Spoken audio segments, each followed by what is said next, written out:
Okay, so this is our lecture number 16 for freelancing course। आज हम देखेंगे content writing को। तो सिंपली यहाँ पे मैं आप सबको वेलकम कहूँगा कंटेंट राइटिंग पोर्शन में। तो this is me Hafiz Mohammad Arsalan.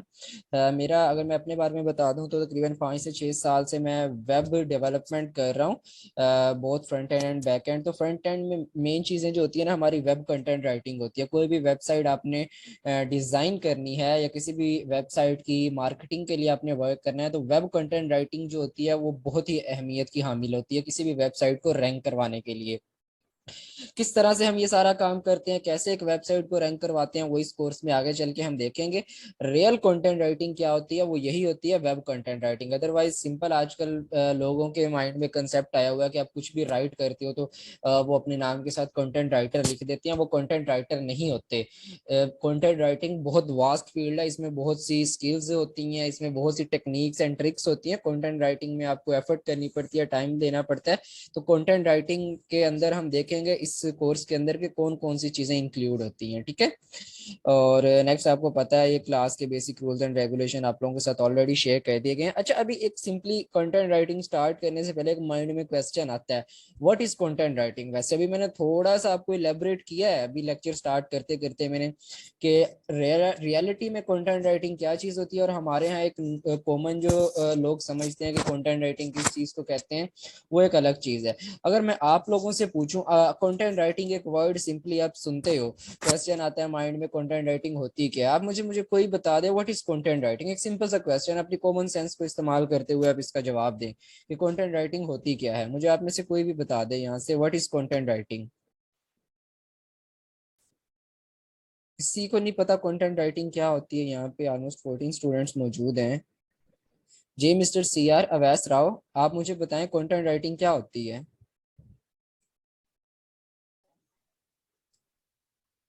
Sir कोई आइडिया नहीं, अभी आपको कोई आइडिया नहीं है, ओके। मिस्टर अब्बास बट आप बताएं content writing, what is content writing. Mister Abbas आप मौजूद हैं यहाँ पे। ओके, मिस्टर अब्बास मौजूद नहीं है। जी बुशरा मकसूद, आप बताएं what is content writing. Bushra आप लेक्चर में मौजूद हैं तो अपना माइक ऑन करके इसका आंसर करें, कंटेंट राइटिंग क्या होती है। सर फेसबुक पे जो पोस्ट वगैरह करते हैं उसको कंटेंट राइटिंग कहते हैं। आप कहते हैं कि पोस्ट करने को कंटेंट राइटिंग कहते हैं। नहीं, वो तो एक अलग चीज होती है ना, वो तो सोशल मीडिया मैनेजमेंट में आ जाता है कि आपने सोशल मीडिया को मैनेज करना है, पोस्ट वगैरह करनी है, वो एक अलग चीज है। ओके, अंबरीन आप बताएं कंटेंट राइटिंग किसे कहते हैं हम। अंबरीन लतीफ, जी आर आप मौजूद हैं यहाँ लेक्चर में। जी जी सर। जी सर मैं मौजूद हूँ। आप सर बताएं। मैं लेक्चर तो स्टार्ट से नहीं सुना, लेकिन मैं खुद जो मेरे पास थोड़ा कंसेप्ट इसका वो बता देती हूँ। शायद वेबसाइट्स वगैरह पे हम जो ब्लॉग्स वगैरह लिखते हैं या आर्टिकल्स वगैरह राइट करते हैं, वो आएंगे कंटेंट राइटिंग में। कुछ हद तक आपने ठीक बताया कि डिफरेंट वेबसाइट्स पे जो भी राइट करते हैं वो कंटेंट राइटिंग में आता है। ऑलराइट, जी मिस्टर गोस आप बताएं कंटेंट राइटिंग क्या होती है। थोड़ा सा क्लू इन्होंने दे दिया है आपकी जीआर ने, आप उसको इलेबोरेट कर सकते हैं। सर ये गिग्स वगैरह पे जो मतलब हमें जो टाइपिंग जॉब्स हम मुहैया करते हैं या किसी से कोई काम लेते हैं उसको कॉन्ट्रैक्ट राइटिंग कहेंगे शायद, आई थिंक। गिग्स वगैरह पे नहीं, वो तो एक अलग चीज है ना। आप कह रहे हैं जो डाटा एंट्री का वर्क मिलता है टाइपिंग, वो तो डाटा एंट्री में आ जाता है टाइपिंग वर्क, वो एक अलग चीज है, वो कंटेंट राइटिंग में नहीं आता। जी इकरा 786 आप बताएं कंटेंट राइटिंग क्या होती है। इकरा आप मौजूद हैं यहाँ पर। ओके, इकरा मौजूद नहीं है। हम नेक्स्ट मूव ऑन करते हैं। मावरा अफजल आप बताएं what is content writing. I think Mawra भी मौजूद नहीं है। नूरुन्निसा आप अगर लेक्चर में मौजूद हैं तो बताएं what is content writing. Sorry sir, no idea. No idea, okay ठीक है। नेक्स्ट सादिया मकसूद आप बताएं कंटेंट राइटिंग क्या होती है। सर कंटेंट राइटिंग यही होता है, जैसे मतलब हम लोग वेबसाइट पे कंटेंट वगैरह राइट करना, उसको एडिट वगैरह करना, उसको पब्लिश करना, ये सारा उसी में आ जाता है। ऑलराइट ठीक है, कुछ हद तक आपने ठीक बताया कि डिफरेंट वेबसाइट्स पे जाके कुछ भी जो हम प्रेजेंट कर सकते हैं रिटन फॉर्म में, वो कंटेंट राइटिंग में आ जाता है। ओके मिस्टर अच्छा यहाँ पे नेक्स्ट है मिस तूबा अहमद, आप बताएं कंटेंट राइटिंग क्या होती है। तूबा अहमद आप मौजूद हैं? ओके, वकारुन्निसा आप बताएं, what is content writing? Waqarunnisa I think मौजूद नहीं है लेक्चर में। नहीं सर मैं हूँ। ओके, फिर आप बताएं कंटेंट राइटिंग क्या होती है? कोई मतलब वेबसाइट पे कोई आर्टिकल्स या ब्लॉग पोस्ट लिख के आप पोस्ट करें तो उसको कहते हैं। ऑलराइट, ठीक है। अच्छा, आप देख लें ऑलमोस्ट 15 से 16 स्टूडेंट यहाँ पे लेक्चर में मौजूद हैं, और आप लोगों में से किसी को ये कंसेप्ट नहीं पता ठीक से। 2 या 3 स्टूडेंट ने कुछ हद तक ठीक बताया, बाकी किसी को भी नहीं पता कि कंटेंट राइटिंग होती क्या है। हालांकि ये कॉमन वर्ड है, आप लोग नॉर्मल लाइफ में भी ये यूज करते हो कि फलां पर्सन कंटेंट राइटर है। और आजकल जो डिफरेंट स्कूल कॉलेजेस या यूनिवर्सिटीज के अंदर सोसाइटीज वगैरह या ऑर्गेनाइजेशन बनी होती है, वहाँ पे कंटेंट राइटर्स की पोस्ट होती है कि फलां बंदा इस सोसाइटी का, इस ऑर्गेनाइजेशन का कंटेंट राइटर है। और मजे की बात यह, वो जो बंदा उस ऑर्गेनाइजेशन का कंटेंट राइटर होता है, उस बंदे को खुद नहीं पता होता कि कंटेंट राइटिंग होती क्या है। बस वो कहते हैं कुछ भी आपने लिख लेना है, रिटर्न में टेक्स्ट लिखना है, वो कह देते हैं भाई ये बंदा कंटेंट राइटर बन गया। लेकिन उन लोगों को ये भी नहीं पता होता कंटेंट राइटिंग की ABC क्या है। तो ये चीजें हमने अपनी क्लियर करी है। देखें यहाँ पे आप 15-16 स्टूडेंट जो मौजूद हैं, आप भी डिफरेंट कॉलेजेस या यूनिवर्सिटीज के बच्चे होंगे, आप लोगों ने सुनी होंगी ये सारी चीजें। बट रियलिटी में कंटेंट राइटिंग क्या होती है वो किसी को भी नहीं पता आप में से, ये मैंने अभी जज कर लिया आप लोगों को। तो हम इसके आगे डेफिनेशन देख लेते हैं, कंटेंट राइटिंग कहते किसे हैं।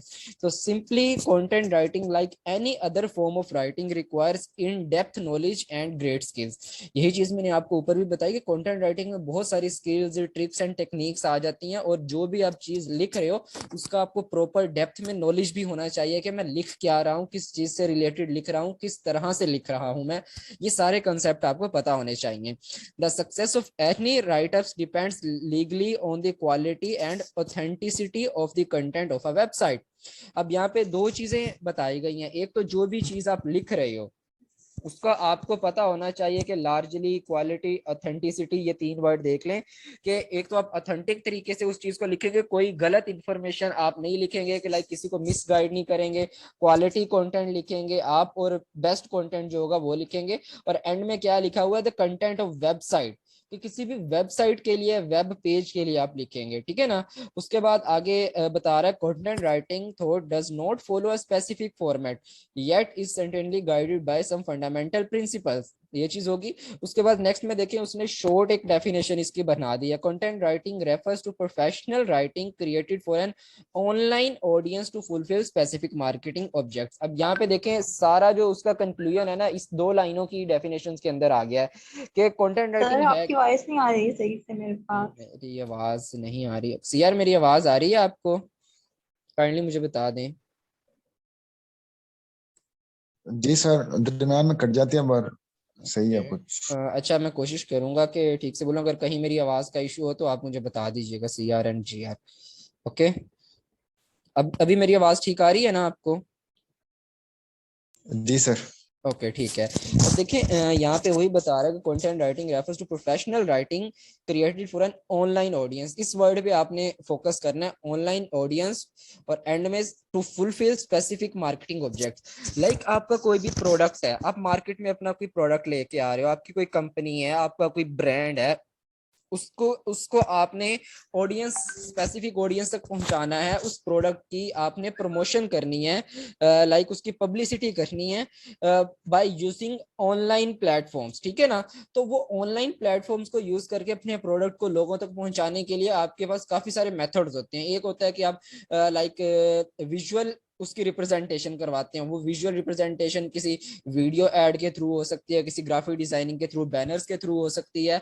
ये चीज सारी आ जाती है डिजिटल मार्केटिंग के अंदर। आगे चल के हम देखेंगे जब भी आप डिजिटल मार्केटिंग करते हैं ऑनलाइन प्लेटफॉर्म्स को यूज करके, लाइक आपकी कोई कंपनी है, आप उसके प्रोडक्ट सेल करते हो, तो आप अपना फेसबुक का एक पेज बनाते हो या इंस्टाग्राम का पेज बनाते हो या अपनी वेबसाइट बनाते हो। वहां पे जाके आप साथ अपने प्रोडक्ट की एक पिक्चर लगाते हैं या अपने प्रोडक्ट की एक वीडियो लगाते हैं। वो चीज आप किससे बनाते हो, जो पिक्चर या या वीडियो, आप ग्राफिक डिजाइनिंग से एक बैनर बना सकते हो या अपने प्रोडक्ट को अच्छी सी उसकी पिक्चर एडिट करके लगा सकते हो, या वीडियो एडिटिंग करके अपने प्रोडक्ट की एक अच्छी सी वीडियो बना सकते हो।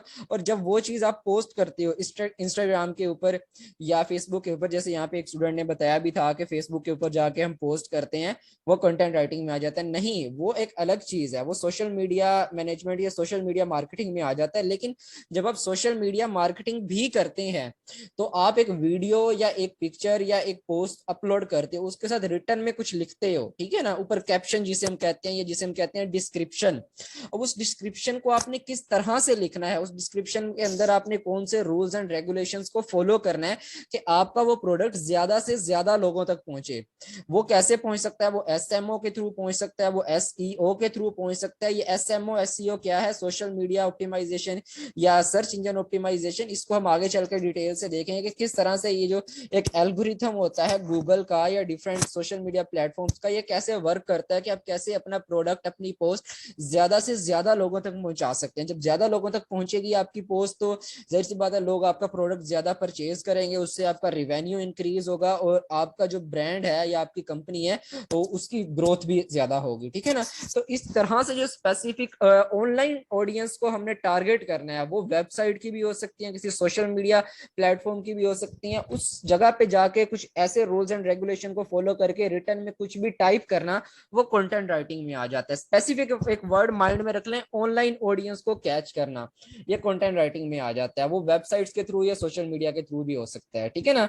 आजकल क्या होता है, कोई भी बंदा अच्छी स्टोरी लिख लेता है, अच्छे आर्टिकल लिख लेता है, तो हम कहते हैं ये कंटेंट राइटर है। वो कंटेंट राइटर नहीं होते, उनको हम आर्टिकल राइटर या स्टोरी राइटर कह सकते हैं। या अक्सर आजकल क्या होता है, कोई भी बंदा फेसबुक की पोस्ट का कैप्शन अच्छा लिख लेता है। कंसेप्ट हमारे ऐसे बन गए ना, जिस बंदे की इंग्लिश अच्छी है, लाइक आजकल अगर इंग्लिश में कंटेंट ज्यादा ट्रेंड कर रहा है, उस बंदे की ग्रामर अच्छी है, ये सारी चीजें हैं, तो वो कह देता है भाई मैं बहुत अच्छा कंटेंट राइटर हूं। Content writing is not that. Content writing एक टेक्निकल फील्ड है। वो इंग्लिश अगर किसी की अच्छी है, वो खुद को एक अच्छा इंग्लिश टीचर कह सकता है, वो ये नहीं कहेगा कि अगर मेरी इंग्लिश अच्छी है तो मैं अच्छा कंटेंट राइटर हूँ। ऐसा हरगिज नहीं है। एक अच्छा कंटेंट राइटर वो होता है जो इंटरनेट के रूल्स एंड रेगुलेशन को फॉलो करके ऐसा कंटेंट लिखे जो उसके प्रोडक्ट को मार्केट करवाए ऑनलाइन प्लेटफॉर्म के ऊपर। ये कंसेप्ट आपने अपने माइंड में बिठाना है, ठीक है। उसके बाद नेक्स्ट हम मूव ऑन करते हैं। यहाँ पर ये सारे कंटेंट राइटिंग का आपको पता चल गया ना, कंटेंट राइटिंग क्या होती है। अब आगे क्वेश्चन आ जाता है, how to write an effective content. एक कंसेप्ट आपको क्लियर हो गया, कंटेंट राइटिंग स्पेसिफिकली होती क्या चीज है। अब हम एक इफेक्टिव कंटेंट कैसे लिखेंगे, कि भाई ऐसा कंटेंट कैसे लिखेंगे, वो रूल्स एंड रेगुलेशन आखिर कौन से होते हैं, वो कौन सी चीजें हैं जिनको हमने फॉलो करना है कि हमारा कंटेंट जो है एक पावरफुल कंटेंट बने, ठीक है ना। अब इसको नेक्स्ट चल के देख लेते हैं। अब इसके देख लेते हैं एक लिखने के अंदाज के, जब भी आपने लिखना है, टेक्निकल चीजें बाद में डिस्कस करेंगे, पहले राइटिंग के रूल्स देख लेते हैं। अब आप में से अगर कोई ये समझता हो कि मैं पास्ट में कंटेंट राइटर था किसी सोसाइटी में, ऑर्गेनाइजेशन में, मैं वहां चीजें लिखता था, उसके लिए ये रूल्स एंड रेगुलेशन भी नई चीजें आ जाएंगे। उसको अब माइंड में ये आएगा कि मैंने तो कभी इन रूल्स को फॉलो ही नहीं किया कंटेंट लिखते हुए, ठीक है। अब ये देखें, सबसे पहले क्या है कि आपने फोकस ऑन योर कस्टमर। जब भी कोई चीज लिख रहे हैं, आपने अपने प्रोडक्ट को देख के अपने कस्टमर को माइंड में रखना है कि मेरे कस्टमर की थिंकिंग क्या होगी, मेरा कस्टमर क्या चीज डिमांड कर रहा है, ठीक है ना। देखिए जैसे यहाँ पे कह रहा है, remember your website will gain acceptance among your viewers only if it has something to offer them. मतलब आपका कस्टमर है कोई भी, आप पहले खुद को as customer point of view से सोचें। आप बायर बनने की, आप सॉरी सेलर बनने से पहले खुद को एक बायर बना के देखें कि अगर मैं बायर हूं तो मैं क्या चीजें डिमांड करूंगा, मेरी थिंकिंग क्या होगी किसी भी चीज को परचेज करने से पहले। तो मैं यही सोचूंगा कि अगर मैं ये चीज परचेज करूं मुझे इससे क्या फायदा होगा, यही होता है ना मोस्ट ऑफ द टाइम। तो आपने पहले ये सोचना है कि मैं कस्टमर के पॉइंट ऑफ व्यू से सोचूंगा, कस्टमर को ये बताऊं सबसे पहले जब अपनी राइटिंग स्टार्ट करूंगा, कस्टमर पहली 2-3 लाइनें पढ़े, उसको ये फील हो कि इस चीज से उसको कोई ना कोई फायदा हासिल होगा। ये आपने एक माइंड गेम खेलनी होती है अपने कस्टमर के साथ। उसके बाद your website should be informative and should immediately convey the main theme at the beginning itself. Sometime ये क्या होता है, लाइक जब आप कोई भी कंटेंट लिख रहे होते हैं, मतलब 2 पेजेस का 3 पेजेस का, तो आप पहले इंट्रोडक्शन देते हैं, उसके बाद मतलब 1 पेज 2 पेज गुजरने के बाद आप मेन मुद्दे पे आते हैं।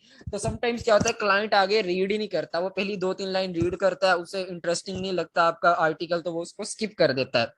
तो कोशिश करें मेन जो आपका मुद्दा हो उसे अपने आर्टिकल के स्टार्ट में रखना है, पहली 2-3 लाइनों में या पहले पैराग्राफ में, ताकि जैसे ही कोई बंदा रीड करना स्टार्ट करे उसका इंटरेस्ट बने आपकी उस कंटेंट के अंदर, वो ताकि उसे मजीद रीड करे, उसका मजीद इंटरेस्ट क्रिएट हो। ठीक है ना, तो ये कुछ रूल्स हैं जिनको आपने फॉलो करना होता है। उसके बाद choose a simple impersonal style.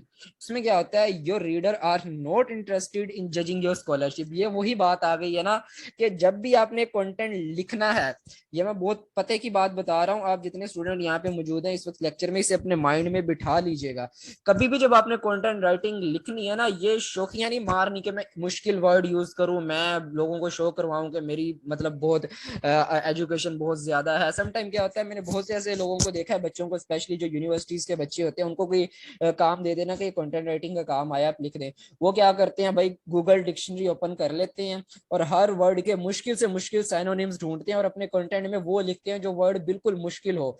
उन्हें लगता है शायद जब हम ये लिखेंगे ना तो पढ़ने वाले को लगेगा कि बहुत ही प्रोफेशनल बंदे ने लिखा हुआ है जिसकी इंग्लिश बहुत अच्छी है, लेकिन ऐसा हरगिज नहीं होता कंटेंट राइटिंग में। ये हरकत करने से आपका नेगेटिव इंपैक्ट पड़ता है, क्योंकि आपका जो क्लाइंट है ना, उसने आपकी डिग्री या आपकी जो स्कॉलरशिप है वो जज नहीं करनी, उसे वो कंटेंट चाहिए जो उसके पढ़ने के लिए इजी हो। आपने कोशिश करना है कंटेंट राइटिंग जब लिखनी है, अपने वर्डिंग ऐसी यूज करें जो हर बंदा इजीली समझ सके, उसको समझने के लिए आसान हो, पढ़ने के लिए आसान हो। ये सारी चीजें आपने माइंड में रखनी, क्योंकि अब देखिए आपने एक प्रोडक्ट बेचना है, आप उसका कंटेंट लिखने जा रहे हो और आप इतनी मुश्किल इंग्लिश उसमें लिख दोगे कि मतलब मेजोरिटी ऑफ पीपल्स को समझ ही नहीं लगेगी आपने लिखा क्या हुआ। और पाकिस्तान में आपको पता है मेजोरिटी ऑफ पीपल्स जो है वो इतने ज्यादा हायर एजुकेटेड लोग नहीं है, मतलब एक मिडिल पास या मैट्रिक पास पर्सन है। अब आप उससे मतलब पीएचडी लेवल की इंग्लिश लिखोगे तो उसको तो समझ नहीं लगेगी आपकी बात की, वो तो उसी को समझ लगेगी ना जिस बंदे ने पीएचडी की होगी। तो जाहिर सी बात है फिर क्या होगा, इससे आपका वो लूज होगा कि जितने मेजोरिटी पीपल जो हायर एजुकेशन जिनके पास नहीं है, उनको ना समझ लगेगी आपकी बात की और ना वो आपकी चीज परचेज करेंगे। ये आपको नुकसान होगा। जस्ट एक स्पेसिफिक पर्सन को आपकी बात समझ आएगी। ठीक है ना। हाँ, अगर आप इजी वर्डिंग यूज करते हो अपने कंटेंट में तो हर बंदा उसको पढ़ सकता है। वेल एजुकेटेड पर्सन को भी समझ लग जाएगी आपकी बात की और लोअर एजुकेटेड पर्सन को भी आपकी बात की समझ लग जाएगी, तो हर बंदे का इंटरेस्ट बनेगा आपके प्रोडक्ट के अंदर। तो कभी भी जब भी आपने कंटेंट टाइप करना है, ये शौकिया नहीं मारनी कि मैं मुश्किल वर्ड यूज करूं, आपने जितना इजी वर्डिंग हो सके उतने इजी वर्डिंग में अपना कंटेंट लिखना है, ताकि हर बंदे को आपकी बात की समझ लग जाए कि आप ऑफर क्या कर रहे हो। ठीक है ना। उसके बाद मेन चीज होती है, जब भी आपने कंटेंट लिखना है तो you have maximum 15 seconds to grab your visitors attention. आपने कोशिश ये करनी है कि जब भी कोई बंदा आपका कंटेंट रीड करने आएगा, स्टार्टिंग के जो 10 to 15 सेकंड्स होते हैं ना, ये बहुत इंपॉर्टेंस रखते हैं कि उसी में आपने अपने विजिटर की, अपने रीडर की अटेंशन को लाइक आपने हासिल करना होता है। ठीक है ना। ये नहीं कि आप कहो कि पूरा कंटेंट मेरा पढ़ेगा 3-4 पेजेस का तो फिर उसे लबो लुबाब पता चलेगा मैंने 3-4 पेजेस में लिखा क्या है। तो इतना आजकल मैं अगर कॉमन अपनी बात करूं या आप अपने बारे में सोचें कि आप सोशल मीडिया यूज कर रहे हो, कोई वेबसाइट यूज कर रहे हो, आपके सामने कोई 2-3 पेजेस का आर्टिकल आ जाए, आप क्या करते हैं, पहली 2-3 लाइनें उसकी देखते हैं, हाँ भाई लिखा क्या। अगर आपको पता चलता है कि नॉलेज की चीज है तो आप मजीद पढ़ते हैं, अदरवाइज आप स्किप कर देते हैं। पहली 2-3 लाइनें ही आपको बोरिंग लगे, आप उसे पढ़ते ही नहीं, आप स्किप कर देते हैं, ऐसे ही होता है ना। तो जब आप खुद कंटेंट लिख रहे होते हैं, आपने भी ये चीज माइंड में रखनी चाहिए कि मैं स्टार्ट में ही अपने कंटेंट को इतना इंटरेस्टिंग बना दूं, पहले 10-15 सेकंड्स अगर मेरा रीडर उसको पढ़ता है तो उसका इंटरेस्ट क्रिएट हो, वो मजीद इसको पढ़े, वो ये ना हो कि 2-3 लाइनें पढ़ के स्किप कर दे। मैंने स्टार्ट में ऐसा बोरिंग नहीं करना। ठीक है ना। तो ये जो स्टार्टिंग 10 to 15 सेकंड्स होते हैं, ये बहुत इंपॉर्टेंस रखते हैं आपके रीडर के लिए। उसके बाद effective content is writing that engage, entertain and most of all achieve your business goals. ये सारी चीजें जो ऊपर मैंने बताया उसका एक कंक्लूजन हो गया यहाँ पे। ठीक है ना। उसके बाद हम नेक्स्ट मूव ऑन करते हैं। यहाँ पे देखें, कंटेंट इज किंग। जाहिर सी बात है, जो हमारे मार्केटिंग पॉइंट ऑफ व्यू होता है अगर उससे देखें तो मेन चीज जो होती है आपकी वो आपका कंटेंट होता है। अब मैं डिजिटल मार्केटिंग की तरफ जाना तो नहीं चाह रहा, लेकिन यहाँ पे आपके कंसेप्ट थोड़े से क्लियर करवाने के लिए मैं थोड़ा सा उसका ना आपको ओवरव्यू दे देता हूँ। अच्छा, यहाँ पे कौन कौन मौजूद हैं लेक्चर के अंदर। ठीक है, मुझे आप में से, अच्छा चले मैं अब थोड़ा सा ना हम फ्रेंडली इन्वायरमेंट में इसको देखते हैं। मुझे कोई भी आप में से बता दे डिजिटल मार्केटिंग क्या होती है, उस पॉइंट ऑफ व्यू से हम कंटेंट इज किंग का कंसेप्ट जो है ये अपना क्लियर करेंगे। किसी को आइडिया है what is digital marketing? Anyone? Digital marketing भी स्टार्ट नहीं है, मुझे कोई बता दे आप में से, थोड़ा सा अपने कॉमन सेंस के अकॉर्डिंग बता दें। जी आर अमरीन, आप बताएं डिजिटल मार्केटिंग क्या होती है?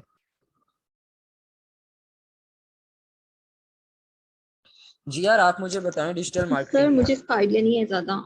वैसे बता दें, एक वर्ड है डिजिटल मार्केटिंग, आप इसको कैसे इलेबोरेट करेंगे अपनी वर्डिंग में सर बता। मतलब कि सर मार्केटिंग पर्पस के लिए आई मीन डिजिटली किसी भी चीज की हम मार्केटिंग करेंगे तो इस सेंस में आई एम नॉट श्योर। ठीक है। इन सिंपल वर्ड्स आपने सही बताया कि मतलब डिजिटल या इंटरनेट को यूज करके या ऑनलाइन प्लेटफॉर्म्स को यूज करके हम अपने बिजनेस को जब प्रमोट करते हैं, वैसे तो मार्केटिंग फिजिकली भी करते हैं हम, लेकिन जब इंटरनेट को या ऑनलाइन प्लेटफॉर्म को यूज करके हम अपने बिजनेस सर को जैसे प्रमोट करते फेसबुक हैं। पर एड्स देते हैं सर अपने प्रोडक्ट के। वो सोशल मीडिया मार्केटिंग भी डिजिटल मार्केटिंग के अंदर ही आ जाती है, ठीक है ना। फेसबुक पे आप एड्स लगाते हैं, वो मेन जो डोमेन होती है सोशल मीडिया मार्केटिंग, ये सोशल मीडिया मार्केटिंग जो है ये एक सब डोमेन है डिजिटल मार्केटिंग की, ठीक है। डिजिटल मार्केटिंग के अंडर ही आ जाता है। अब जैसे यहाँ पे सीआर ने बताया, आप फेसबुक पे जाते हो मार्केटिंग करने के लिए अपने बिजनेस की या अपने ब्रांड की या अपने प्रोडक्ट की या किसी भी चीज की, तो आप क्या करते हो, जो चीजें मैंने पहले बताई। आप सबसे पहले फेसबुक पे आपने एक पिक्चर या वीडियो लगानी है पोस्ट के अंदर, ठीक है ना, एड्स के अंदर। वो जो पिक्चर आप लगाते हो वो आप किससे बनवाते हो, ग्राफिक डिजाइनर से या फोटोग्राफर से। कोई अच्छा सा फोटोग्राफर हो, आपसे कहते हो मेरा ये प्रोडक्ट है, इसकी ऐसी ऐसी अच्छी अच्छी तस्वीरें बना दो कि मैं सोशल मीडिया पे जब ये तस्वीरें लगाऊं तो क्लाइंट पागल हो जाए मेरी इस मेरे प्रोडक्ट की तस्वीरों को देख के। ऐसी तस्वीरें बनानी है। या फोटोग्राफर अच्छी पिक्चर नहीं बनाता, आप जाते हो ग्राफिक डिजाइनर के पास कि भाई मेरे प्रोडक्ट के लिए ना एक ऐसा पोस्टर बना दो, उस पोस्टर में ये चीजें हो कि जैसे ही क्लाइंट मेरा पोस्टर देखे ना वो मजबूर हो जाए ऑर्डर करने पे। या इससे एडवांस जाते हो, आप वीडियो एडिटर के पास जाते हो कि मेरे प्रोडक्ट के लिए एक ऐसी एनिमेशनल वीडियो बना दो कि जब भी क्लाइंट मेरी वो वीडियो देखे तो उसे बहुत अच्छा प्रोडक्ट लगे मेरा, ठीक है। ये 2-3 फेस होते हैं, ये भी डिजिटल मार्केटिंग के अंदर आ जाते हैं। डिजिटल मार्केटिंग बहुत वास्ट फील्ड है, ये समंदर है इंटरनेट के अंदर, ठीक है ना। अब उस समंदर के अंदर छोटी मोटी हर तरह की मछलियां होती हैं कि आपने किस तरह से उनका शिकार करना है, ठीक है ना। अब जैसे एक डिजिटल मार्केटिंग के अंदर ग्राफिक डिजाइनिंग भी सब डोमेन आ जाती है डिजिटल मार्केटिंग की, वीडियो एडिटिंग भी सब डोमेन आ जाती है डिजिटल मार्केटिंग की। एक और जो बैकबोन है आपकी डिजिटल मार्केटिंग की वो है कंटेंट।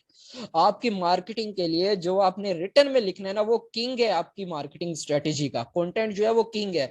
कैसे कि जब आप फेसबुक पे, मैंने आपको बताया, पोस्ट करोगे, उसकी पिक्चर या डिजाइन या वीडियो लगाओगे, वीडियो के साथ जो कैप्शन में जो चीज लिखोगे ना आप, डिस्क्रिप्शन में जो चीज लिखोगे, उसी के थ्रू आपका जो प्रोडक्ट है वो ज्यादा से ज्यादा लोगों तक पहुंचेगा।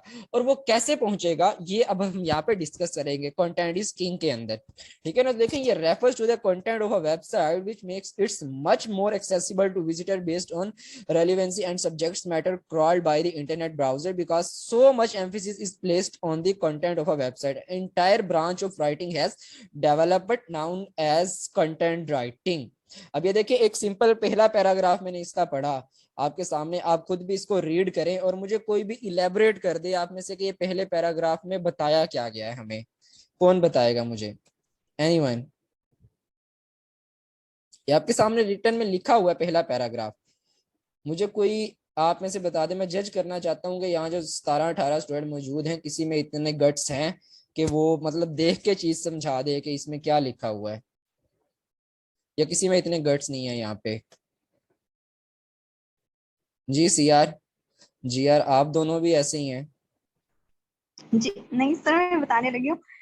सर इसमें फर्स्ट पैराग्राफ में ये बताया गया कि कंटेंट जो है वो किंग है, यानी कि कंटेंट जो है हम कह सकते हैं कि वो एक बेसिक थिंग है जो विजिटर्स जो भी उस वेबसाइट पे आते हैं उसको अट्रैक्ट करती है।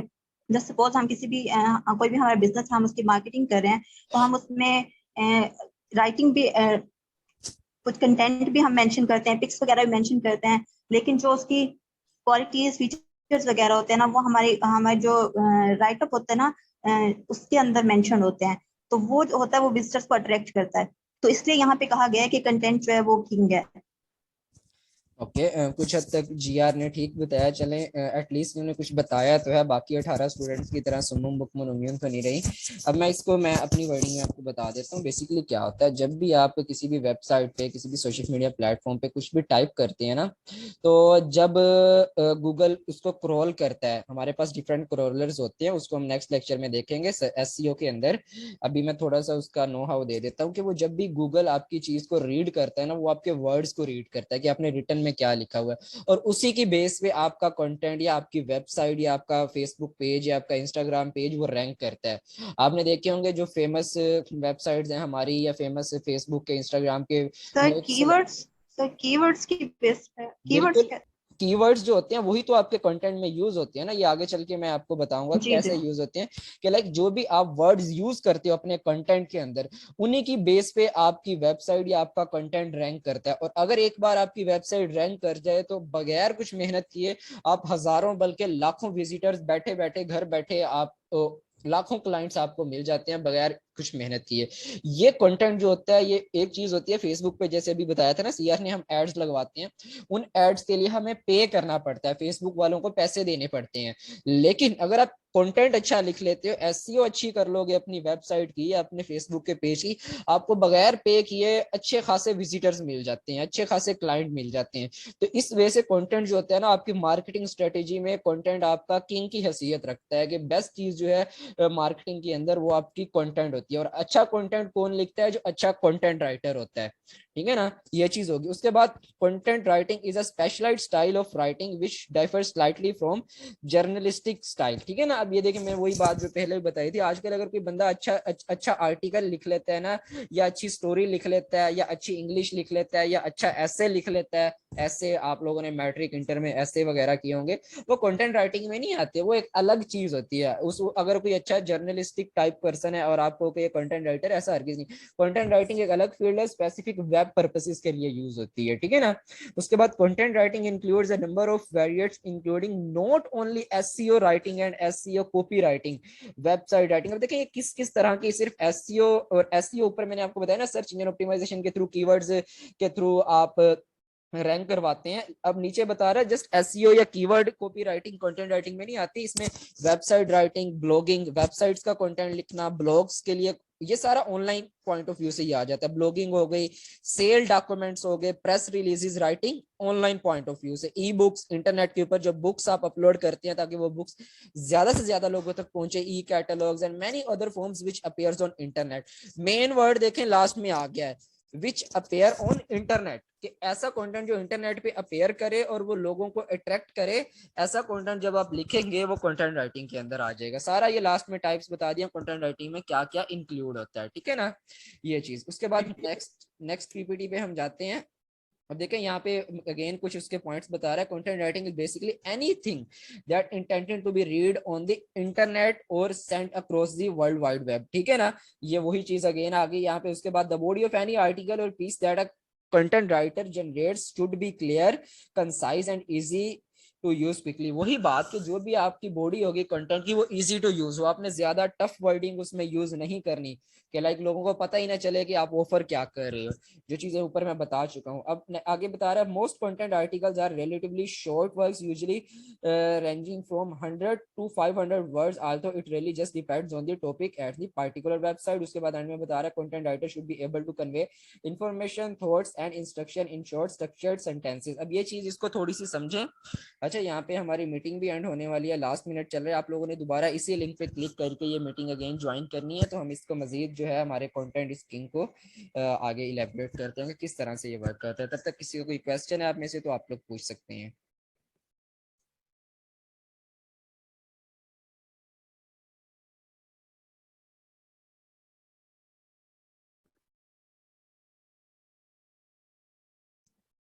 ठीक है ना, ये देखिए हम इसी चीज को देख रहे हैं कि कंटेंट स्किंग किस तरह से वर्क करता है। अब यहाँ पे एक और चीज देखिए किसने जो बहुत इंपॉर्टेंट बताई है कि वो कह रहा है most content articles are relatively short words, usually उनकी जो रेंज होती है वो 100 से लेके 500 वर्ड्स तक होती है।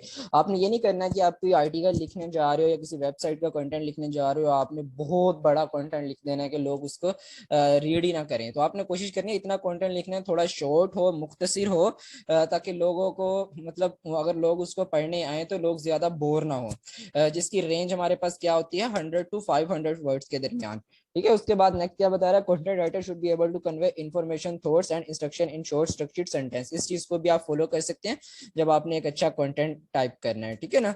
उसके बाद नेक्स्ट देखें यहाँ पे क्या बता रहा है कि नाउ योर राइटिंग, मतलब इसमें क्या है, always ensure to put the most important information first followed by the less important ones. जब भी आपने कंटेंट लिखना है, फॉर एग्जांपल आप अपने कंटेंट के अंदर कोई मेन 3 एजेंडाज हैं आपके जिनको आप डिस्कस करने जा रहे हैं, आपने स्टार्ट में वो चीज बतानी है जो ज्यादा इंपॉर्टेंट की हामिल हो और कम इंपॉर्टेंस वाली चीज को बाद में डिस्कस करना है, ठीक है ना। ये रूल्स हैं, ये नहीं कि आप पहले बताएं कम इंपॉर्टेंस वाली चीज, उसके बाद उससे ज्यादा इंपॉर्टेंस, उसके बाद उससे इंपॉर्टेंस। तो समटाइम्स क्या होता है, जो पर्सन आते हैं वो आपका पहला पैराग्राफ रीड करते हैं, उसे लगता है ये तो इतना इंपॉर्टेंट ही नहीं है, तो उसे वहीं से स्किप कर देते हैं। जो मेन सबसे ज्यादा इंपॉर्टेंट चीज है आपने उसे स्टार्ट में लिखना है, उसके बाद उससे कम इंपॉर्टेंट चीज को लिखना है, ठीक है।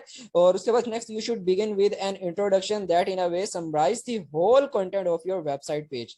वही बात आ गई, जो इंट्रोडक्शन करना है, पहला पैराग्राफ जो आपका होगा ना, फॉर एग्जांपल आपने एक पूरे पेज का कंटेंट लिखा है, उस पूरे पेज में आपने टोटल 4 या 5 पैराग्राफ बनाए हैं, जो पहला पैराग्राफ होगा वो आपका मेन लबो लुबाब आपने कर देना, नीचे जितना लिखा है सारे को मेन जो जो पॉइंट्स होंगे ना वो आपने अपने पहले पैराग्राफ के अंदर मर्ज कर देने, ताकि पढ़ने वाले को पता चल जाएगा आगे सारे कंटेंट में मेन चीजें कवर क्या क्या हो रही है। मेन इंस्ट्रक्शंस जो है ना आपकी वो इंट्रोडक्शन पैराग्राफ के अंदर आपने लिख देनी है।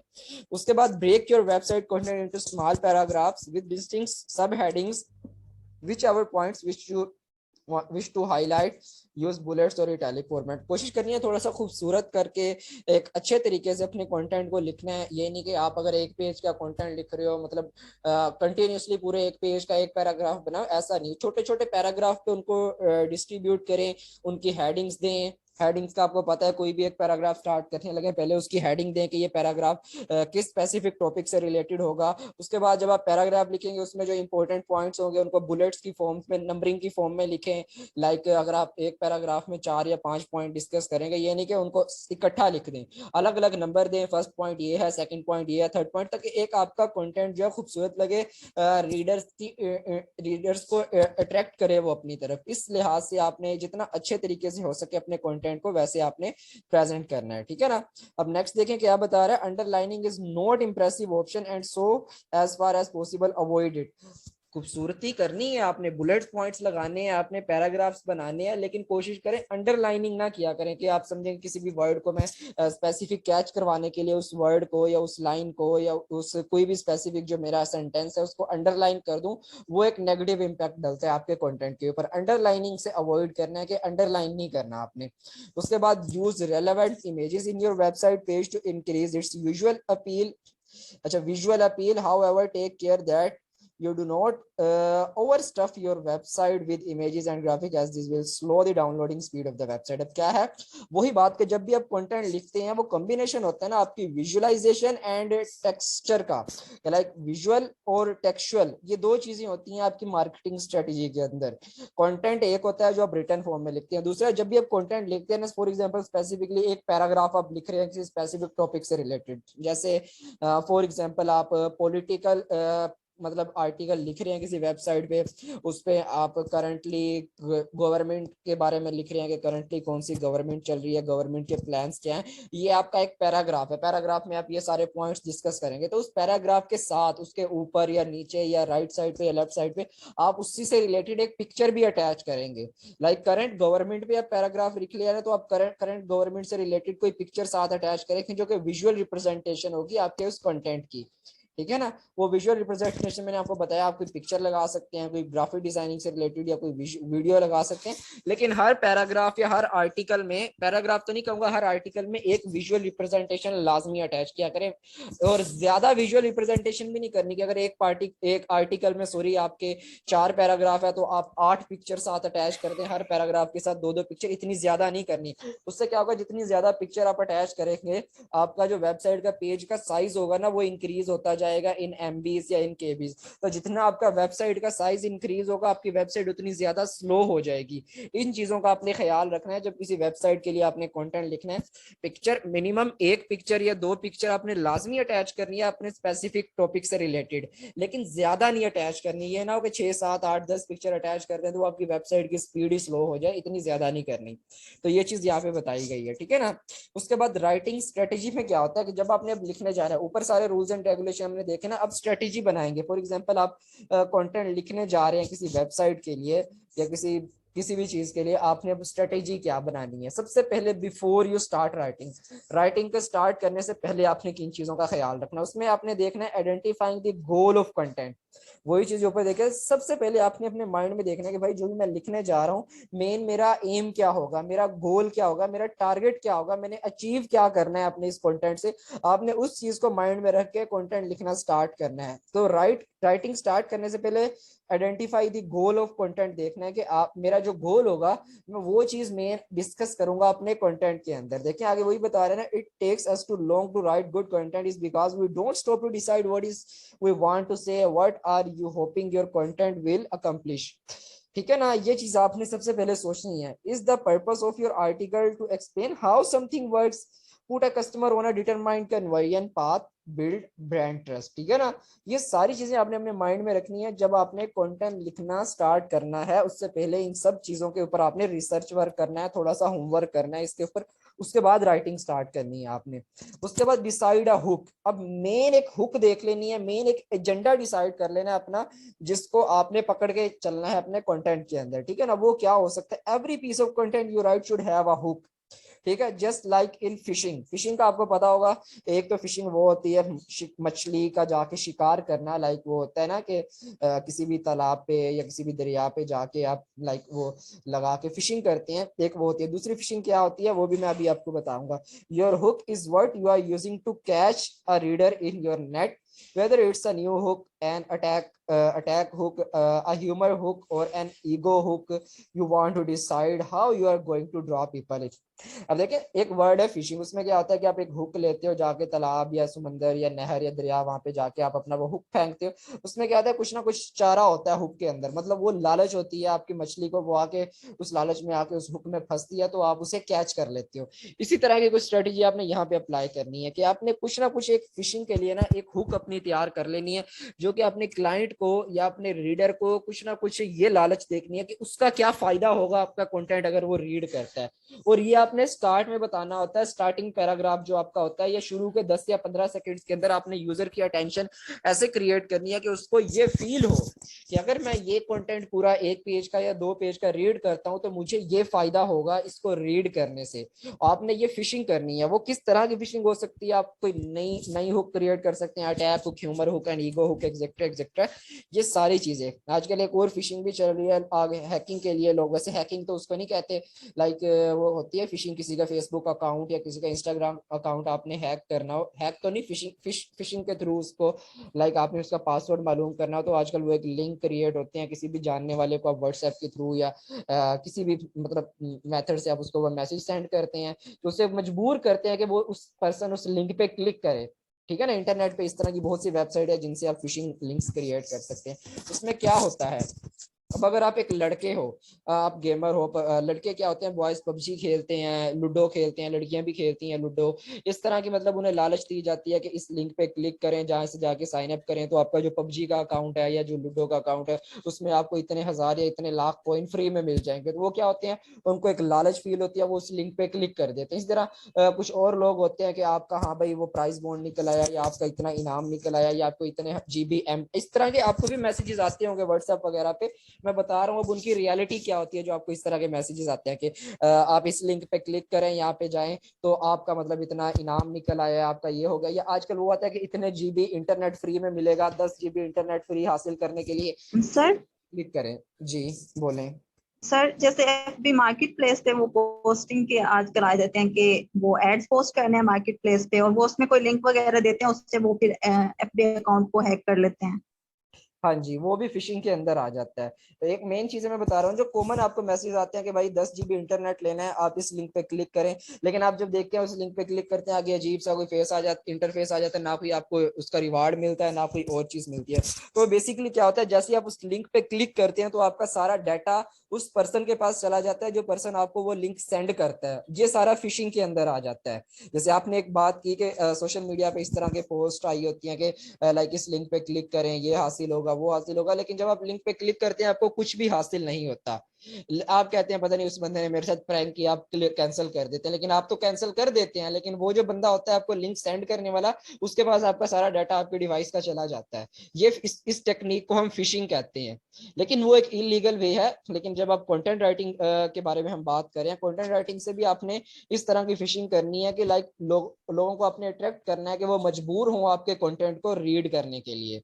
ठीक है ना, ये सारी चीजें यहाँ पे डिस्कस किया हमने। नेक्स्ट अब मूव ऑन करते हैं। यहाँ पे अब देखें, बिफोर यू स्टार्ट राइटिंग में 2 और पॉइंट है हमारे कि think like you are reader, जो बात पहले भी बता चुका हूँ। लिखने से पहले या कुछ चीज बेचने से पहले आपने सबसे पहले ये सोचना होता है कि अगर मैं ये चीज बेचूंगा, जो बंदा खरीदने के लिए आएगा उसके माइंड की थिंकिंग क्या होगी, वो क्या सोच के मेरी इस चीज को खरीदेगा। तो आपने सबसे पहले रीडर पॉइंट ऑफ व्यू से सोचना है कि अगर मैं रीडर हूं, मैं इस कंटेंट को रीड करूं तो मेरा क्या फायदा होगा। तो आपने अपने कंटेंट के स्टार्ट में वही चीजें मेंशन करनी है कि अगर आप ये रीड करोगे आपको ये फायदा होगा, ये मतलब वो उसके फवाइद बताने हैं ताकि रीडर का इंटरेस्ट बने आपके कंटेंट के अंदर। ठीक है ना। उसके बाद गेट राइड ऑफ डिस्ट्रैक्शन, कोई ऐसी फजूल चीजें नहीं लिखनी आपने कि लाइक एक टॉपिक से हट के कोई और, मतलब स्टार्ट किसी और टॉपिक से किया और एक पैराग्राफ के बाद दूसरे पैराग्राफ में आप किसी और टॉपिक पे चले जाओ।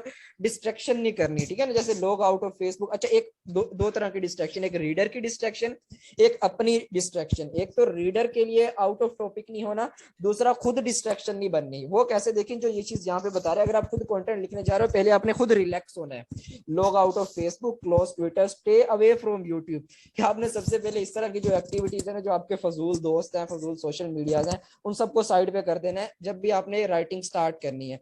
इजी हो जाना है, रिलैक्स होना है। While it's easy to head to these sites during a brain, उसके बाद they will only make your content sounds more fragmented and make you spend 3 times as long trying to write when it's time to write, turn them off। ठीक है ना। अगर आप क्या होता है समटाइम आप साथ साथ दोस्तों से भी बातें कर रहे हैं, गपशप भी कर रहे हैं, सोशल मीडिया भी यूज कर रहे हैं और साथ में अपना काम भी कर रहे हैं, तो क्या होता है आपको 3 गुना ज्यादा टाइम लग जाता है कोई भी काम करते हुए। हाँ, अगर आप ये सारी चीजें दोस्तों से साइड भी हो जाते हो, अकेले जाके बैठते हो, स्टडी में भी ऐसी होता है ना, जब आपने पढ़ना होता है, अगर आप ये सारी दोस्तियां वगैरह सोशल मीडिया खत्म करते हैं तो आप बहुत अच्छे तरीके से स्टडी पे कंसंट्रेट कर सकते हो। इस तरह जब आपने काम करना है या कंटेंट टाइप करना है, फुल कंसंट्रेशन आपकी उसी पे हो तो आप बहुत अच्छे तरीके से वो काम कर सकते हो।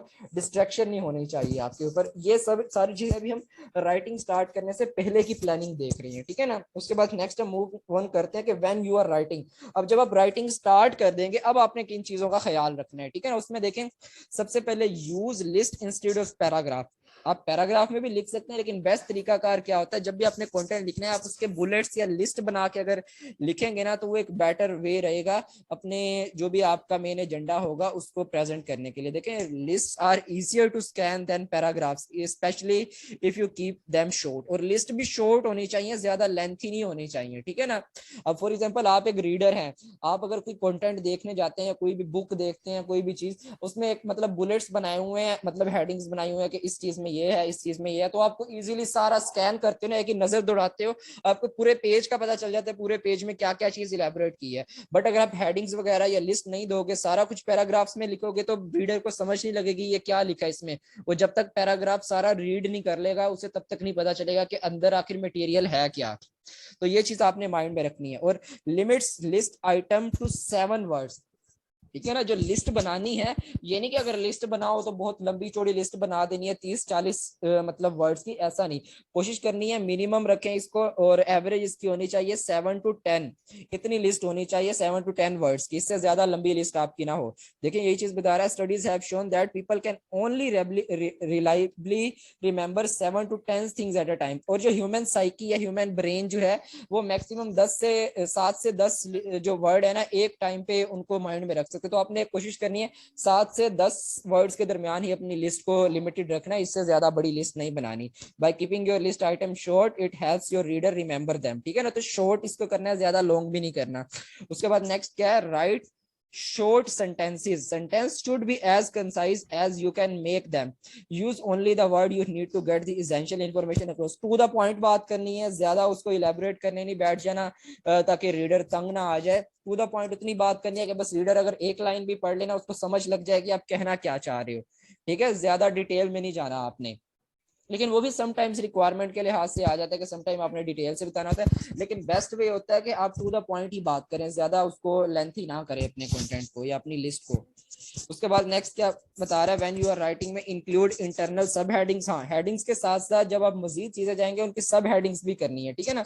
अब फॉर एग्जांपल आप कंटेंट लिख रहे हैं, आपका मेन टॉपिक है वेजिटेबल, आपने ऊपर हाईलाइट्स दे दिया कि वेजिटेबल्स क्या होते हैं, फिर आप मतलब 1-2 लाइनों का पैराग्राफ लिखोगे कि वेजिटेबल क्या होते हैं, उनकी तारीफ, और नीचे फिर सब हेडिंग करोगे कि कौन कौन से वेजिटेबल्स होते हैं हमारे पास। उनमें आप सब हेडिंग्स में 1 बाय 1 उन तमाम वेजिटेबल्स के नेम बताओगे। इस तरह से हेडिंग्स और उनके बाद सब हेडिंग्स भी आपने क्रिएट करनी है। इन चीजों का आपने ख्याल रखना है, ठीक है। अच्छा, ये काइंडली जिनका माइक ओपन है अपना माइक ऑफ कर लें काइंडली, ताकि डिस्टरबेंस ना क्रिएट हो क्लास में। सर लिस्ट वाली बात मुझे सही से समझ नहीं आई है, वो जो कह रहे थे कि पैराग्राफ की फॉर्म में नहीं लिस्ट की फॉर्म में हो, देखिए वाली बात। ऑलराइट, ठीक है। अब लिस्ट बेसिकली क्या होती है, आपके बुलेट्स पॉइंट्स होते हैं। अब मैं आपको इसकी एग्जांपल दिखाता हूँ।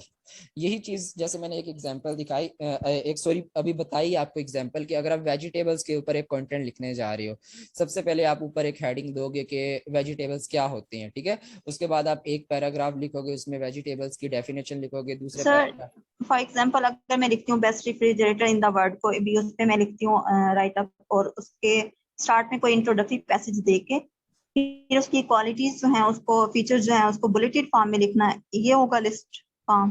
देखें मैं बताता हूँ, आपने ये बात ऐसे? बताई ना, सबसे पहले आप उसका इंट्रो देंगे, नीचे फिर उसकी डिटेल।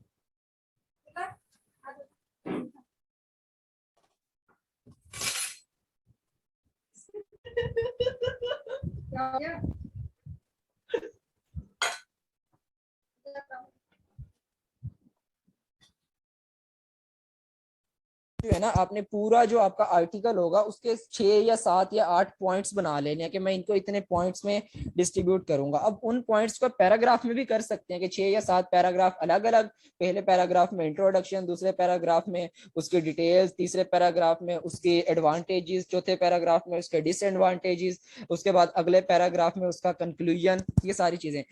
ये तो हो गया पैराग्राफ टाइप में। बट अगर आप हेडिंग्स देख लें कि पहली मैं हेडिंग दूंगा इंट्रोडक्शन, और एक लाइन में ही इंट्रोडक्शन को मैं इलेबोरेट कर दूंगा, दूसरी हेडिंग दूंगा उसके एडवांटेजेस और एक लाइन में ही एडवांटेजेस को इलेबोरेट कर दूंगा। इस तरह से लिस्ट अगर बना लेंगे तो रीडर को आसानी हो जाती है।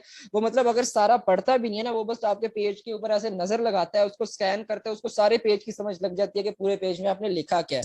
लेकिन अगर आप लिस्ट नहीं बनाते, आप डायरेक्ट पैराग्राफ की फॉर्म में लिखने जाएंगे तो उसको जब तक वो पैराग्राफ सारा रीड नहीं करेगा उसको समझ नहीं लगेगी कि अंदर लिखा क्या है। अब क्लियर हो गया आपका क्वेश्चन जो आपने पूछा है? जी यार, अभी भी क्लियर नहीं हुआ तो? जी सर, अब समझ आ गया मुझे। ठीक है सर हो गया क्लियर। ऑलराइट, ठीक है ना। उसके बाद यहाँ पे देखें हेडिंग और सब हेडिंग का भी पता चल गया कि आपने जितनी हेडिंग्स देनी है आगे, उनके मजीद जब सब डोमेन्स आएंगे उनको सब हेडिंग से भी आपने इलेबोरेट करवाना है। अब कैसे, ये देखें, इसका MLA रूल एक यूज होता है हमारे पास कंटेंट राइटिंग के अंदर। जब भी आपने प्रोफेशनल कंटेंट राइटिंग करनी है, सबसे वैसे तो काफी सारे छोटे मोटे रूल्स हैं, जो ज्यादा रूल्स फॉलो होता है ना वो है MLA रूल, जो कि हम कंटेंट राइटिंग में यूज करते हैं। MLA रूल क्या होता है हमारे पास, देखें, मॉडर्न लैंग्वेज एसोसिएशन, ठीक है ना। ये एक रूल है हमारे पास जो कि ज्यादातर हम यूज करते हैं। सबसे पहले आपने जब भी कंटेंट अपना लिखना स्टार्ट करना है, टॉप पे आपने उसका टाइटल देना है कि भाई मेरा टाइटल क्या है, आया जो नीचे मैं सारा कंटेंट लिख रहा हूँ वो स्पेसिफिकली किस चीज से रिलेटेड, आपने ऊपर टाइटल देना है। और टाइटल कितना देना चाहिए, उसकी लेंथ क्या होनी चाहिए टाइटल की, और टाइटल में वर्ड मैक्सिमम कितने होने चाहिए, ये सारी चीजें हम आगे चल के देखेंगे जब हम ब्लॉग राइटिंग देखेंगे कि जब भी आपने ब्लॉग लिखना है तो टाइटल की लेंथ कितनी होनी चाहिए। ये नहीं होगा टाइटल ही आप 2-3 लाइनों का करते हैं तो वो एक अच्छा टाइटल नहीं होता, या बिल्कुल 1 या 2 वर्ड का टाइटल भी नहीं करना। टाइटल की लेंथ एवरेज होनी चाहिए आपके पास 50 to 60 अल्फाबेट्स की, ठीक है। टॉपिक आपके जो मेन टॉपिक होगा ना, उसकी पहली आपने हेडिंग देनी है। अब फॉर एग्जांपल जैसे आपने बताया लाइक एक टॉपिक अभी बताया था, सबसे पहले आप उसे टाइटल दोगे। अब मेन जो आपके उसका पहला पैराग्राफ होगा ना, मेन टॉपिक हेडिंग 1, सबसे पहली हेडिंग जो है ना, उस हेडिंग का साइज भी बड़ा होगा, मतलब उसे बड़े साइज में लिखना है। उसके बाद उसका पैराग्राफ भी हो सकता है और उसके बुलेट्स भी हो सकते हैं पहली हेडिंग के नीचे, जिसको आपने इलेबोरेट करवाना है। और साथ में अगर पहली हेडिंग के अंदर ही आपको उसी से रिलेटेड अपने टाइटल या मेन जो आपका टॉपिक है उससे रिलेटेड कोई इमेज या कोई वीडियो या विजुअल रिप्रेजेंटेशन साथ अटैच कर देंगे। यहाँ पे ये बेस्ट होता है कि जो आपने विजुअल रिप्रेजेंटेशन करनी है ना, वो टाइटल के बाद आपने पहली हेडिंग के अंदर यूज करनी है। आपने डिफरेंट अगर ब्लॉग्स वगैरह रीड किए होंगे डिफरेंट वेबसाइट्स पे जाके, तो वहां भी होता है सबसे पहले ऊपर टाइटल होता है आपका, उसके बाद पहले पैराग्राफ के साथ जो होती है ना पिक्चर अटैच होती है या वीडियो अटैच होती है, उसके बाद पहले पैराग्राफ की जो हेडिंग होती है उसका साइज बड़ा होता है बनिस्बत दूसरे या तीसरे पैराग्राफ की हेडिंग से। ठीक है ना। अब मेन टॉपिक की हेडिंग H1 होगी, मतलब H1 हेडिंग साइज होगा 1। उसके बाद जो सब टॉपिक होगा, अब सेकंड पैराग्राफ आएंगे तो उसकी हेडिंग 2 हो जाएगी, H2, मतलब उसका साइज ऊपर वाली हेडिंग से थोड़ा सा छोटा होगा दूसरी हेडिंग का। और उसका पैराग्राफ और उसके अंदर बुलेट्स भी यूज कर सकते हैं आप, पैराग्राफ भी यूज कर सकते हैं, कुछ भी यूज कर सकते हैं। उसके बाद एक जितने पैराग्राफ आपने ऐड करने हैं उनके सब टॉपिक्स की सब हेडिंग्स देके उनके पैराग्राफ या विजुअल डायग्राम्स बना सकते हैं, उनकी बुलेट्स पॉइंट्स बना सकते हैं, उनके कुछ भी कर सकते हैं। और एंड में लास्ट में आपने समरी करनी होती है, आपका कंक्लूजन पैराग्राफ लास्ट में बनाना है। जब भी ब्लॉग एंड होगा ना आपका या आर्टिकल एंड होगा वेबसाइट पे, आखिरी जो पैराग्राफ होगा 3 या 4 लाइनों में आपने उसका कंक्लूजन बताना है, ताकि उतना ऊपर जितना कुछ आप पढ़ के आए हो एंड में इसका कंक्लूजन क्या है, ये सारा कुछ पढ़ने का रीडर को फायदा क्या हासिल हुआ है, आपने उसे ये बताना है कि अगर आपने 4-5 मिनट लगा के ये पूरा आर्टिकल हमारा रीड किया है, आपको अब क्या फायदा हासिल हुआ है ये सारा कुछ रीड करने से, आपको क्या कुछ गेन हुआ, ये कंक्लूजन लास्ट पैराग्राफ में आपने बताना होता है। ये सारा रूल जो होता है एक आर्टिकल लिख तो ठीक है ना। आपको ये MLA रूल की समझ आ गई होगी कि जब भी हम कंटेंट लिखते हैं किसी भी वेबसाइट के लिए, कोई आर्टिकल लिखते हैं, कोई ब्लॉग टाइप करते हैं, तो उसमें हमने ये MLA रूल को फॉलो करना होता है, जो कि एक स्टैंडर्ड रूल है हमारा कि किस तरह से टाइटल, हेडिंग्स वगैरह और समरी पैराग्राफ में लिखनी होती हैं। ठीक है। उसके बाद नेक्स्ट देखें, हमारे पास जो हमारी मेन राइटिंग स्ट्रेटेजी होती है उसको हम देखेंगे कि जब आप अब ऊपर हमने चीजें देखी ना कि सबसे हमने देखा कि कंटेंट राइट करने से पहले की क्या स्ट्रेटेजी होती है, जब कंटेंट राइट कर रहे होते हैं तब की क्या स्ट्रेटेजी होती है, और अब जब आपने कंटेंट राइट कर लिया है और कंटेंट राइट कर लिया है अब पब्लिश करने से पहले की स्ट्रेटेजी क्या है, कंटेंट को पब्लिक करने से पहले किन चीजों का ख्याल रखना। सबसे पहले आपने प्रूफ रीड करना है अपने कंटेंट को, कि जो भी आपने लिखा है एक बार उसको प्रूफ रीड खुद भी कर लेना है, और आपके अगर दोस्त हैं, जानने वाले हैं, कुछ कोलीग्स हैं, उनको एक बार दिखा देना है कि आप इनको देखें। समटाइम्स क्या होता है कि लाइक ऐसे होता है कि आप खुद जब किसी चीज को अपने पॉइंट ऑफ व्यू से अपनी नजर से देखते हैं ना, तो आप में आपको उसमें से वो मिस्टेक्स नजर नहीं आती, लेकिन अगर कोई और बंदा अपने पॉइंट ऑफ व्यू से देखता है उस वो आप सर स्क्रीन शो नहीं हो रही है मुझे। आपको स्क्रीन शेयर नहीं हो रही, बाकियों को स्क्रीन शेयर हो रही है मेरी, काइंडली बता दें। सीआर सर मुझे तो सीआर मेरी स्क्रीन शेयर हो रही है आपको? जी सर हो रही है। ओके, तो ये पे आई थिंक इनका इशू होगा जिनको शो नहीं हो रही। तो सर मैं रिज्वाइन कर लेती चलें हूँ। आप अगेन ज्वाइन करके देख लें। ठीक है। तो अब मैं आपको यही बता रहा था, अगर स्क्रीन किसी को नहीं भी शो हो रही तो मैं वर्डिंग में समझा देता हूँ कि जब आपने कंटेंट लिखनी है ना, ऊपर जितने हमने रूल्स पढ़े वो सारे फॉलो कर लिए। अब कंटेंट को पब्लिक करने से पहले आपने प्रूफ रीड करना है, खुद भी कर लेना है और अपने दोस्तों से भी करवा लेना है, क्योंकि एक ह्यूमन साइकी होती है कि कोई चीज आपको ठीक लग रही होती है लेकिन कोई दूसरा बंदा जब उसको देखता है वो उसमें कोई ना कोई नुक्स निकाल के आपको बता देता है कि अगर ये चीज इस तरह से कर ली जाए तो ये ज्यादा बेटर होगी। और समटाइम्स वो पर्सन आपको ठीक बता रहा होता है, वो चीज बिल्कुल बेटर होती है जो वो आपको बता रहा होता है। ठीक है ना। तो आप प्रूफ रीड खुद भी कर लें, अपने दोस्तों से भी करवा लिया करें, ताकि मजीद इंप्रूवमेंट हो जाए आपके कंटेंट के अंदर।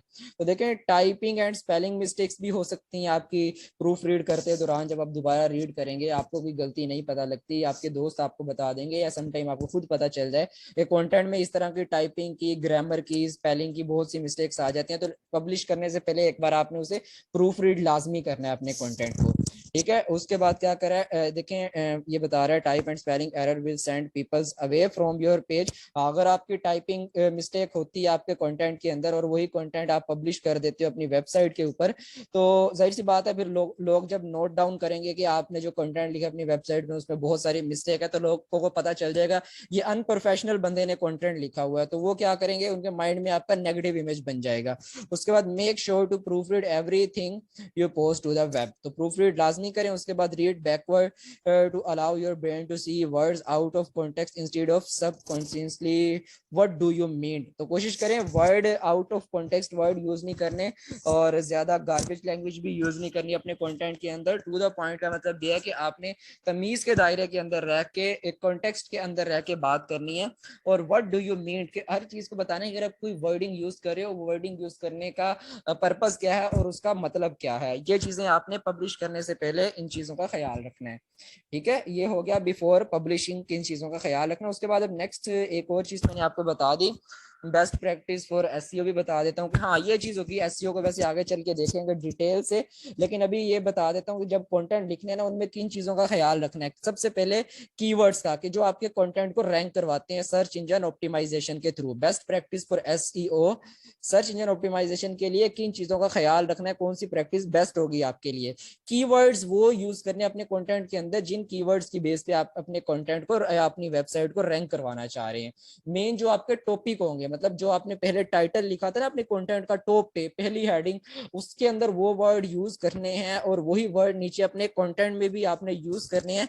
वो होंगे आपके कीवर्ड्स। जिन कीवर्ड्स पे आपका कंटेंट रैंक करेगा वो कीवर्ड्स लाजमी अपने कंटेंट के अंदर यूज करने हैं। या आप चाहते हो ना कि कोई पर्सन गूगल पे जाए वो ये वर्ड लिख के सर्च करे तो मेरी वेबसाइट उसके सर्च रिजल्ट में आए, वो वाले वर्ड्स आपने अपने कंटेंट के अंदर कोशिश करना है उनको रिपीट करवा के यूज करवाना है। ठीक है, अब कैसे, फॉर एग्जांपल अगर आप ऑनलाइन शूज सेलिंग कर रहे हो तो फॉर एग्जांपल आपका जो भी ब्रांड है शूज का, आप समझते हो कि लाइक कोई पर्सन जाए गूगल के ऊपर सर्च करे ऑनलाइन शूज परचेज, तो वो जैसे ऑनलाइन शूज परचेज करे तो मेरे ब्रांड के शूज उसके सामने गूगल पे आए, तो आपने अपने कंटेंट में ये वर्ड लाजमी यूज करना है कि ऑनलाइन, मतलब आप वर्ड लिख रहे हो कि we are offering best quality shoes, if you want to purchase online shoes visit our website. ये आपने अपने कंटेंट में एक वर्ड लिखा तो उसमें ये वर्ड्स आगे कीवर्ड्स ऑनलाइन शूज परचेज आपके उसी पैराग्राफ में आ गए, तो ये आपके कीवर्ड मर्ज हो जाते हैं आपके कंटेंट के अंदर, जिनकी बेस पे आपका जो कंटेंट होता है वो गूगल के ऊपर रैंक करता है। ये कीवर्ड्स लाजमी यूज करने अपने कंटेंट के अंदर। उसके बाद क्लियर टाइटल। सर हम कीवर्ड्स को सर कितनी बार यूज कर सकते हैं अपने राइटअप में? देखिए इसमें बिल्कुल आपने बहुत अच्छा क्वेश्चन किया है अमरीन, कि ये बहुत से लोग ये मिस्टेक करते हैं कि जब अपना एक स्पेसिफिक कीवर्ड टारगेट कर लेते हैं ना, उन कीवर्ड को इतना ज्यादा यूज कर लेते हैं अपने कंटेंट में कि गूगल ऑटोमेटिकली डी रैंक कर देते हैं आपके कंटेंट को। तो इतना ज्यादा भी यूज नहीं करना। मैक्सिमम आप एक अपना टारगेटेड कीवर्ड है ना उसे 3 से 4 बार या मैक्सिमम 5 से 6 बार यूज कर लें। ये नहीं कि हर लाइन में 3-3 4-4 बार यूज करें और पूरे पेज में कोई 60-70 बार वही वर्ड लिख दें, तो गूगल को डायरेक्ट पता चल जाएगा आपने 60-70 बार एक पेज में एक ही कीवर्ड लिखा है, तो वो आपके वैसे ही डी रैंक कर देगा। तो कोशिश करना है मैक्सिमम 5 या 6 बार आपने वो कीवर्ड एक पेज के अंदर लिखना है, उससे ज्यादा नहीं लिखना। 3-4 बार एवरेज, मैक्सिमम 5 बार या 6 बार, इससे ज्यादा नहीं करना। और वो जो मेन कीवर्ड होगा वो कीवर्ड आपके टाइटल में भी आएगा, जो ऊपर आपने टाइटल लिखा होगा। देखिए ये वही चीज बता रहा है, clear title, avoid slang and jargon and be painfully clear about what you are talking about. Jargon language नहीं यूज करनी, क्लियर टू कट, टाइटल में वो कीवर्ड यूज करने हैं, वही कीवर्ड नीचे अगर हो सके सब टाइटल में भी यूज करना है, और वही वर्ड अपने कंटेंट में 3-4 बार रिपीट करवा देना है एक सेंस के थ्रू। ये नहीं कि लाइक कीवर्ड को अगर आपने लिखना है तो वही कीवर्ड बगैर किसी सेंस के लिख देना, ऐसा नहीं। जैसे मैंने अभी एक एग्जांपल दिखाई, आपने मेन कीवर्ड टारगेट करवाना है ऑनलाइन शूज परचेज, तो आप ये नहीं लिख दोगे नीचे online shoes purchase, online shoes purchase 2-3 बार ऐसे लिख दिया, ऐसा नहीं। एक इस वे से लिखना है सेंटेंस के अंदर। जैसे बचपन में आप सेंटेंस पढ़ते होंगे कि एक वर्ड आपको दिया जाता है उसका सेंटेंस बनाना है आपने कि सेंस भी बने। आप अब ये लिखेंगे, वहां पे स्टार्ट करेंगे अपना कंटेंट, आप लिखेंगे if you want to purchase shoes online, yes you are at right place, you can purchase best quality shoes online from our website. ये आपने एक सेंटेंस लिख दिया। अब इस सेंटेंस में एक लॉजिक बना है, एक सेंस बनी है, और उसी में आपने अपने कीवर्ड भी टारगेट करवा दिए। इस सेंटेंस में आपने ऑनलाइन शूज परचेज को 1-2 बार रिपीट करवा दिया, तो ये आपका मतलब एक कीवर्ड आ गया आपके कंटेंट के अंदर। इस तरह से तरीके से कंटेंट लिखना है आपने, ठीक है। उसके बाद be short and sweet, best practice for SEO. देखिए think high school English, focus on one idea per paragraph, ठीक है ना।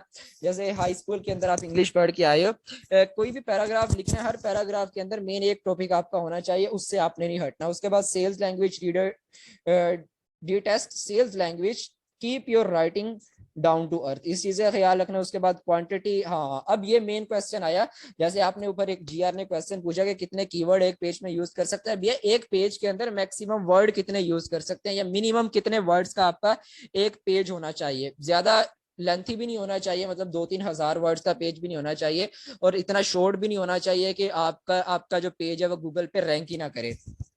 अब गूगल की जो पॉलिसी है ना, रिसेंट जो गूगल की अपडेट हुई है पॉलिसी, उसमें गूगल वालों ने बताया कि अगर आपने रैंक करवानी है अपनी वेबसाइट, तो हर पेज के ऊपर ना मैक्सिमम 300 to 350 वर्ड्स मिनिमम होने चाहिए। 300 to 350 मिनिमम हर पेज पे वर्ड होने चाहिए। अगर 300 से कम वर्ड है ना आपके किसी भी पेज पे, तो गूगल ऑटोमेटिकली उस पेज को डी रैंक कर देता है कि इस पेज पे तो कंटेंट ही बहुत थोड़ा है, इसको गूगल रैंक नहीं करता।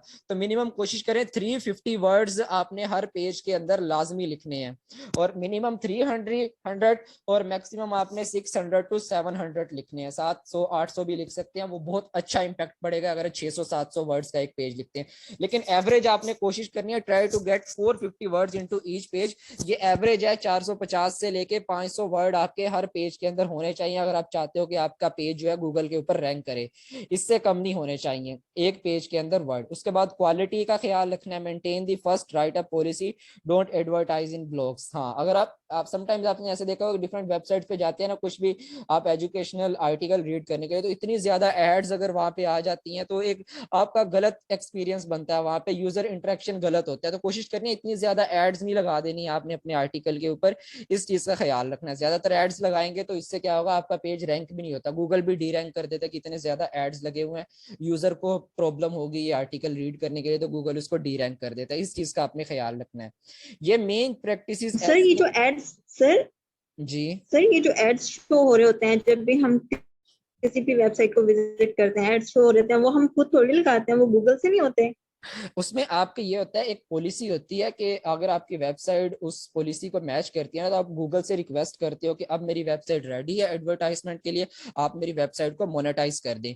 फिर गूगल आपकी वेबसाइट पे एड्स लगाता है, या गूगल आपको एक कोड दे देता है, वो कोड जाके आपने अपनी वेबसाइट के कोडिंग के अंदर पेस्ट करना होता है, तो आपकी वेबसाइट पे ऑटोमेटिकली एड्स शो होने लग जाते हैं। इनडायरेक्टली गूगल ही एड लगाता है आपकी वेबसाइट पे। और अगर आपकी वेबसाइट कोई पर्सन विजिट करता है, अगर कोई पर्सन उस एड पे क्लिक करता है आपकी वेबसाइट पे जाके, तो आपको उसका प्रॉफिट मिलता है, गूगल आपको पे करता है कि आपकी वेबसाइट के थ्रू किसी पर्सन ने उस एड पे क्लिक किया है। ये सारी चीजें होती हैं, ठीक है। लेकिन उसमें भी एक रिक्वायरमेंट होती है, आपकी वेबसाइट जब तक उन रिक्वायरमेंट को मैच नहीं करती तो आपकी वेबसाइट पे एड्स नहीं लगते। उन रिक्वायरमेंट को आगे चल के देखेंगे कि आपकी वेबसाइट के मिनिमम 300 विजिटर होने चाहिए, आपकी वेबसाइट में जो मिनिमम है 6 मंथ ओल्ड होनी चाहिए, आपकी वेबसाइट की ट्रैफिक हाई होनी चाहिए, इसके बाद ही आपकी वेबसाइट पे एड्स लगती हैं। और एक बार अगर आपकी वेबसाइट पे एड्स लग जाए तो आप घर बैठे अच्छी खासी मंथली अर्निंग कर सकते हैं। और ये सारी चीजें करने के लिए आपको सबसे पहले वेबसाइट की एसईओ करनी पड़ती है कि वेबसाइट पे एटलीस्ट क्लाइंट तो आए ना आपके, जो कि उन एड्स पे आके क्लिक करेंगे। ये सारी चीजें होती हैं, ठीक है। उसके बाद नेक्स्ट अब डिस्कशन सेशन है हमारे पास। आप लोगों में से किसी का भी कोई क्वेश्चन है तो आप लोग पूछ सकते हैं। लास्ट मिनट है हमारी मीटिंग का, उसके बाद मीटिंग एंड हो जाएगी, तब तक किसी का कोई क्वेश्चन है तो आप लोग पूछ सकते हैं, ठीक है। उसके बाद आप लोगों का एक टास्क भी है, नेक्स्ट लेक्चर से पहले आप लोगों ने ना एक सिंपल एमएलए रूल को फॉलो करके एक मिनिमम एक पेज का आपने एक आर्टिकल लिखना है। एमएलए रूल क्या होता है वो ऊपर मैंने आपको समझाया है, ये आपका टास्क है जी। किसी का कोई क्वेश्चन है तो आप लोग पूछ लें। सर कंटेंट राइटिंग का डिजिटल मार्केटिंग से कोई ताल्लुक है, या कंटेंट राइटिंग हम यूज कहाँ करते हैं?